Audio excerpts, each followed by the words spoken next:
And of course, it makes a difference in how many of them you actually move. So if you have a blackboard or any other kind of menu posted that changes every day, it's going to make a huge difference. So we definitely want some innovation whenever we work on a salad. And what does that require? Well, one of the things it requires is that you have to be able to make instant adjustments.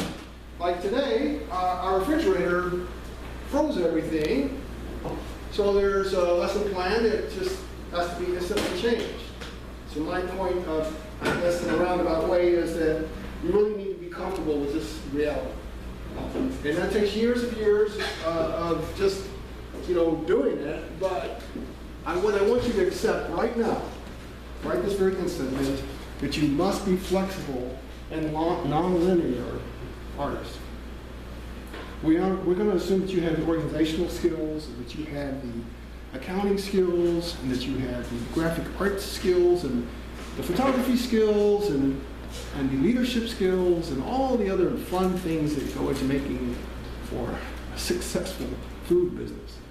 But one of the things you really need to get right now is that if you can't think in a non-linear way, if you can't be flexible and just instantly change your game plan, you're going to suffer. You're going to suffer big time. So it doesn't mean that I'm condemning the people who are very, very literal and very, very linear. You need that as well. You really need both. You really need both. So for those of you who come from a very precise, very ordered, completely organized, predictable background, get ready, because it doesn't work that way. It just doesn't.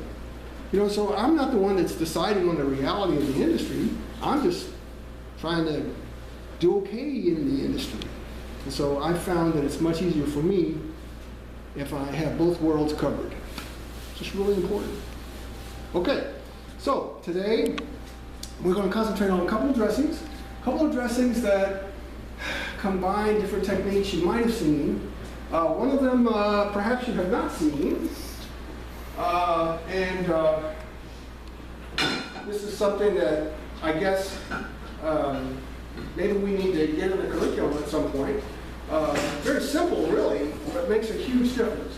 And it's called an herbal reduction. And this is what would be used, and of course, all you lovely vegans would probably never want to make a béarnaise sauce. However, this is one of the key ingredients. Now, this is what are called fiend herbs. Chef Lane can tell you all about it.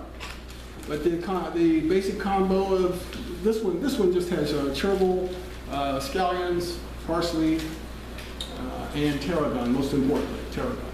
So if you didn't have any other herb and it was just tarragon, that would do fine. And why am I using these dried herbs? Just to show you that when you get into this whole way of storing stuff, these things are dated. Nobody can really tell me, there's no date on this. Nobody can really tell me how long these have been here. Chances are, some of them have been here a little longer than they should. But the health department doesn't require that we date that stuff. So people just go out and buy some and sits around year after year. And eventually it loses its potency.